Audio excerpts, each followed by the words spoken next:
আসসালামু আলাইকুম, সবাইকে স্বাগত জানাচ্ছি আমাদের হাতে থাকা সর্বশেষ আন্তর্জাতিক সংবাদে। আপনাদের সাথে আছি আমি আফনান করিম। ফিলিস্তিনের স্বাধীনতাকামী সশস্ত্র সংগঠন হামাসের মুখপাত্র আবদেল লতিফ আল-কানোয়া ইসরায়েলি হামলায় নিহত হয়েছেন। বৃহস্পতিবার ভোরে এই তথ্য নিশ্চিত করেছে হামাস পরিচালিত আল-আকসা টেলিভিশন। তারা জানিয়েছে, জাবালিয়ায় আল-কানোয়ার তাঁবু লক্ষ্য করে হামলা চালানো হলে হামাসের মুখপাত্র আবদেল লতিফ আল-কানোয়া নিহত হন। এ হামলায় বেশ কয়েকজন আহত হয়েছেন।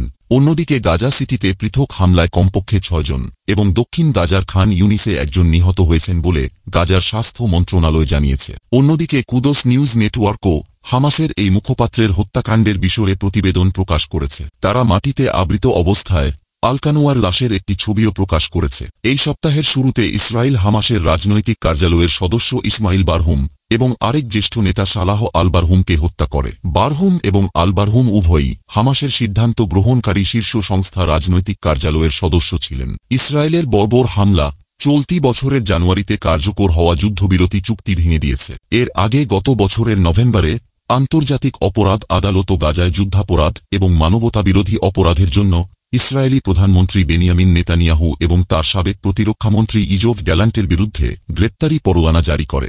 অবরুদ্ধ এই ভূখণ্ডে আগ্রাসনের জন্য আন্তর্জাতিক বিচার আদালতে গণহত্যার মামলার মুখোমুখিও হয়েছে ইসরায়েল। এদিকে এক জরিপে অর্ধেকেরও বেশি কানাডিয়ান ইসরায়েলের কাছে অস্ত্র বিক্রির ওপর নিষেধাজ্ঞা বজায় রাখার পক্ষে মত দিয়েছে বলে আনাদোলু এজেন্সির এক প্রতিবেদনে দাবি করা হয়েছে। National council of Canadian Muslims কর্তৃক পরিচালিত মেইন স্ট্রিট রিসার্চ জরিপে দেখা গেছে, গাজা উপত্যকার পরিস্থিতির কারণে ইসরায়েলে অস্ত্র রপ্তানি নিষিদ্ধ করার পক্ষে মত দিয়েছে 60% কানাডিয়ান। এছাড়াও 50% মানুষ বিশ্বাস করেন ইসরায়েলের কাছে অস্ত্রের যন্ত্রাংশ, সামরিক পরিষেবা এবং প্রশিক্ষণ বিক্রি সীমিত করে আরও এগিয়ে যাওয়া উচিত কানাডার। জরিপে ইসরায়েলি প্রধানমন্ত্রী বেঞ্জামিন নেতানিয়াহু এবং তার প্রাক্তন প্রতিরক্ষামন্ত্রী ইয়াব গ্যালান্টের বিরুদ্ধে আন্তর্জাতিক অপরাধ আদালতের গ্রেপ্তারি পরোয়ানার প্রতিও জোরালো জনসমর্থন জানানো হয়েছে। এছাড়াও জরিপে অংশ নেওয়া 60%-এর বেশি ভোটার মত দিয়েছেন কানাডার উচিত আইসিসির সিদ্ধান্ত মেনে চলা, অর্থাৎ নেতানিয়াহু কানাডায় প্রবেশ করলে তাকে গ্রেপ্তার করা। লিবারেল পার্টির ভোটারদের মধ্যে আইসিসির পরোয়ানা স্বীকৃতি দেওয়ার পক্ষে সমর্থন বিশেষভাবে বেশি, যার পক্ষে 70% ভোটার। অন্যদিকে রক্ষণশীল ভোটাররা এই বিষয়ে বিভক্ত। জরিপে অংশ নেওয়া অর্ধেক নেতানিয়াহুর গ্রেপ্তারকে সমর্থন করলেও বাকি অর্ধেক সিদ্ধান্তহীনতায় রয়েছেন। অন্যদিকে এবার পদত্যাগ করলেন ইসরায়েলি সেনাবাহিনীর গাজা ডিভিশনের উত্তর ব্রিগেডের কমান্ডার কর্নেল হাইম কোহেন। হামাসের হামলা প্রতিহত করতে ব্যর্থ হওয়ার দায় নিয়ে পদ থেকে সরে দাঁড়ালেন তিনি। এ খবর দিয়েছে টাইমস অফ ইসরায়েল। এতে বলা হয়, ইসরায়েল ডিফেন্স ফোর্সের প্রধান লেফটেন্যান্ট জেনারেল ইয়াল জামির ও দক্ষিণাঞ্চলীয় কমান্ডের প্রধান মেজর জেনারেল ইয়ানিভ আসরকে চিঠি দিয়েছেন হাইম কোহেন। সেখানে তিনি হামাসের হামলার ব্যর্থতার দায় স্বীকার করেছেন। চিঠিতে বলেছেন, আমি ব্যর্থ। আগেই পদত্যাগ করতে চেয়েছিলেন তিনি।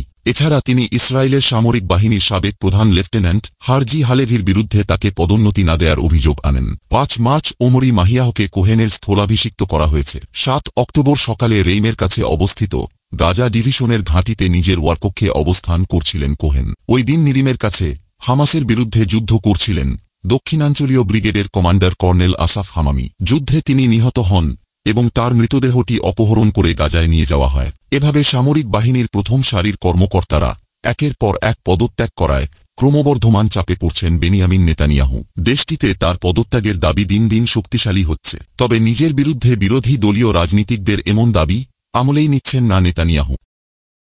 এদিকে এই বছর রাশিয়ায় অতিরিক্ত আরও 3000 সেনা পাঠিয়েছে উত্তর কোরিয়া এবং কিয়েভের বিরুদ্ধে লড়াইয়ে মস্কোকে সাহায্য করার জন্য ক্ষেপণাস্ত্র, কামান এবং গোলাবারুদ সরবরাহ অব্যাহত রেখেছে। বৃহস্পতিবার সিউলের সামরিক বাহিনী এই তথ্য জানিয়েছে। ইউক্রেনে মস্কোর আক্রমণের পর থেকে ঐতিহ্যবাহী মিত্র রাশিয়া এবং উত্তর কোরিয়া আরও ঘনিষ্ঠ হয়েছে। মস্কোকে হাজার হাজার সেনা এবং অস্ত্র পাঠিয়ে সাহায্য করার জন্য সিউল কিমের বিরুদ্ধে অভিযোগ করেছে। তবে মস্কো বা পিয়ংইয়ং কেউই আনুষ্ঠানিকভাবে সেনা মোতায়েনের বিষয়টি নিশ্চিত করেনি। গত বছর রাশিয়ার প্রেসিডেন্ট ভ্লাদিমির পুতিন যখন উত্তর কোরিয়ায় এক বিরল সফরে গিয়েছিলেন, তখন উভয় দেশ একটি বিশাল সামরিক চুক্তিতে স্বাক্ষর করেছিল, যার মধ্যে পারস্পরিক প্রতিরক্ষার বিষয়টিও ছিল। দক্ষিণ কোরিয়ার জয়েন্ট চিফস অফ স্টাফ বলেছেন, জানুয়ারি থেকে ফেব্রুয়ারির মধ্যে অতিরিক্ত 3000 সেনা পাঠানো হয়েছিল বলে অনুমান করা হচ্ছে। তিনি আরও বলেছেন, রাশিয়ায় প্রাথমিকভাবে পাঠানো 11,000 উত্তর কোরিয়ার সেনার মধ্যে 4000 জন নিহত বা আহত হয়েছেন বলে ধারণা করা হচ্ছে। জেসিসের প্রতিবেদনে বলা হয়েছে, জনবলের পাশাপাশি উত্তর কোরিয়া ক্ষেপণাস্ত্র, কামান সরঞ্জাম এবং গোলাবারুদ সরবরাহ করে চলেছে। এখন পর্যন্ত ধারণা করা হচ্ছে উত্তর কোরিয়া উল্লেখযোগ্য পরিমাণে স্বল্প পাল্লার ব্যালিস্টিক ক্ষেপণাস্ত্র সরবরাহ করেছে, সেই সঙ্গে স্বচালিত বন্দুক এবং মাল্টিপোল রকেট লঞ্চার সরবরাহ করেছে। উত্তর কোরিয়ার রাষ্ট্রীয় গণমাধ্যম জানিয়েছে, নেতা কিম জং উন এই প্রযুক্তি সম্বলিত নতুন আত্মঘাতী এবং গোয়েন্দা ড্রোনের পরীক্ষার তদারকি করেছেন। নতুন কৌশলগত গোয়েন্দা ড্রোনটি বিভিন্ন কৌশলগত লক্ষ্যবস্তু এবং স্থল ও সমুদ্রে শত্রু বাহিনীকে পর্যবেক্ষণ করতে সক্ষম। কেসিএনএ অনুসারে আত্মঘাতী ড্রোনগুলো বিভিন্ন কৌশলগত আক্রমণ চালাতে সক্ষম। কিম নতুন কৃত্রিম বুদ্ধিমত্তা প্রবর্তনের মাধ্যমে